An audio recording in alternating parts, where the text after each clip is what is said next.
ഇച്ചിരി പഴുത്ത് പോയി. ഇതാണ് റെല്ലടി. ഇഷ്ടംപോലെ അരിയുണ്ട്.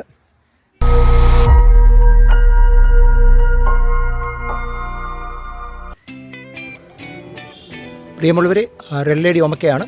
വിത്തിട്ട് കിളിപ്പിച്ചതാണ്. വിത്തിട്ട് കഴിഞ്ഞ് 4 തൊട്ട് 5 മാസം വരെ കൊണ്ട് പൂ വരും. പിന്നീട് ഒരു 2 മാസത്തിനുള്ളിൽ നമുക്ക് കാപറിക്കാം. ഇത് ചൂടലിലാണെങ്കിൽ കളന്നു പോകും, അല്ലെങ്കിൽ നിലത്ത് നിന്ന് നമുക്ക് പറിക്കാൻ പറ്റും. വളമായിട്ട് ഒന്നും വേണ്ട, ചാണകം ഇട്ടാൽ മതി. പച്ച ചാണകം, നല്ല ചുവട്ടിൽ നല്ലപോലെ മണ്ണടുപ്പിക്കണം. ചപ്പൊക്കെ ഇട്ടാൽ നല്ലതാണ്. വെള്ളം വേണം, നല്ല സൂര്യപ്രകാശം വേണം. ഇത് നമുക്ക് മുറിക്കാം. ഇത്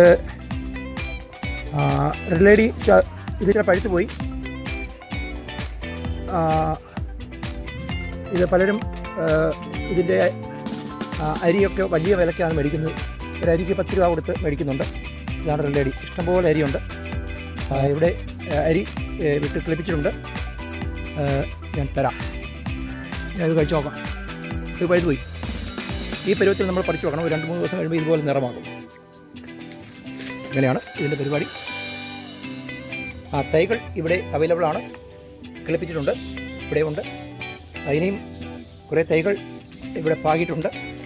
ആവശ്യമുള്ളവർക്ക് ഇഷ്ടംപോലെ തൈകൾ സൗജന്യമായി നൽകാം. ഇവിടെയെല്ലാം അരി പാകിയിട്ടുണ്ട്. 100 കണക്കിന് അരി പാകിയിട്ടുണ്ട്. വെറുതെ കാശ് കൊടുത്ത് മേടിക്കേണ്ട. ഒരു തൈക്ക് നമ്മൾ നഴ്സറിയിൽ നിന്ന് മേടിക്കുമ്പോൾ 100 തൊട്ട് 150 രൂപയാണ് ചാർജ് ചെയ്യുന്നത്. വെറും അരിക്ക് 10 രൂപയാണ്. 60 രൂപയുടെ ഒരു പാക്കറ്റ് 6 മുതൽ 7 അരി വരെ നമുക്ക് കിട്ടാറുള്ളൂ. ഇവിടെയുണ്ട് ഒരു ഒമ. ഇതിന് മുകളിലാണ് സ്വല്പം കളന്നു പോയി. ഇവിടെ ഒരു തെങ്ങ് ഓല നിൽക്കുന്നുണ്ട്, അത് കളന്നു പോയത്. അല്ലെങ്കിൽ നമുക്ക് നിലത്ത് നിന്ന് കുറച്ച് ഞാൻ പറിച്ചു. ഇവിടെയൊക്കെ നമുക്ക് ഒമയ്ക്ക ഉണ്ടായിരുന്നു, എല്ലാം പറിച്ചതാണ്.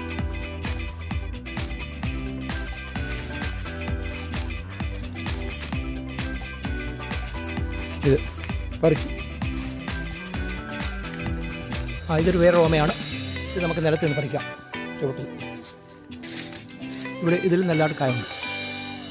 അതുപോലെ തൈകൾ കുഴിച്ച് വെക്കുമ്പോൾ നമ്മൾ ശ്രദ്ധിക്കേണ്ട വളരെ പ്രധാനമായൊരു കാര്യം, ആ സ്ഥലത്ത് മറ്റേതെങ്കിലും ഇനത്തിലുള്ള ഓമയുണ്ടെങ്കിൽ അത് വെട്ടിക്കളഞ്ഞിട്ടേ നമ്മൾ ഈ റെഡ് ലേഡി ഓമയ്ക്ക വെക്കാൻ പറ്റുള്ളൂ. അല്ലെങ്കിൽ ആ ഒരു ബ്രീഡ് ആകും. ഇവിടെ കണ്ടോ, ഞാൻ വെച്ചതെല്ലാം ഏകദേശം 20 തൈയോളം വെച്ചാണ്. അതിൽ കുറച്ച് മാത്രമേ റെഡ് ലേഡി ആയിട്ട് കിട്ടിയുള്ളൂ. ഇവിടെ ഒരു നാടൻ ഓമ നിൽപ്പുണ്ടായിരുന്നു. അതിൻ്റെ ആ ഇനമാണ് ഇത്. കിളിച്ച് വന്നപ്പോൾ അങ്ങനെയായി. ആ മൂലയ്ക്ക് നിൽക്കുന്നത് ചിലപ്പോൾ റെഡ് ലേഡി ആകാൻ ചാൻസ് ഉണ്ട്. എന്നാലും അതെന്തുകൊണ്ടോ ചിലപ്പോൾ പരാഗണം നടക്കുന്നില്ലായിരിക്കാം. ഇത് ചെറിയ തൈയാണ്. അത്രയും കാ പിടിച്ചിട്ടുണ്ട്. അപ്പോൾ വളരെ നമ്മൾ ശ്രദ്ധിക്കേണ്ട കാര്യമാണ്. തൈ കുഴിച്ച് വെക്കുമ്പോൾ ആ പരിസരത്ത് എവിടെയെങ്കിലും മറ്റിനത്തിലുള്ള ഓമയുണ്ടെങ്കിൽ അത് വെട്ടി കളഞ്ഞിട്ടേ നമ്മൾ തൈ വെക്കാം. ഇവിടെ എല്ലാം തൈ വെച്ചതാണ്. വളരെ കുറച്ചെണ്ണത്തിൽ മാത്രമേ റെഡ് ലേഡി ഓമയ്ക്ക ഉണ്ടാവുന്നുള്ളൂ. ഇതും റെഡ് ലേഡിയാണ്. കാ പിടിച്ച് വരുന്നേ ഉള്ളൂ. ഇവിടെ ഉണ്ട്. ഇത് നാടനായിപ്പോയി. എന്നാൽ ഇത് റെഡ് ലേഡിയാണ്. ഇത് അങ്ങനെയാണ് ഇതിൻ്റെ ഒരു ഘടന. ഇവിടെയുമുണ്ട് റെഡ് ലേഡി. ഇവിടെയും ഒരു പെരുദോഷം കെപ്പിക്കാൻ ഒരു ഓമയ്ക്ക, ഒരൊറ്റ ഓമയ്ക്ക മാത്രം, ചെറിയ ഓമയ്ക്ക. അതങ്ങനെയാണല്ലോ. ചിലത് നന്നായിട്ട് വരും, ചിലത് ശരിയാവില്ല. ഓക്കെ, തൈകൾ ആവശ്യമുള്ളവർ അറിയിക്കുക. ഒരാഴ്ച കഴിയുമ്പോൾ അത് പറിച്ചു നടാൻ പാകമാകും. അറിയിച്ചാൽ തൈകൾ തരാം. അല്ലെങ്കിൽ ഞാൻ വിത്തുകൾ ഇട്ടിട്ടുണ്ട്, അതെല്ലാം കിളിച്ച് തയ്യാകും.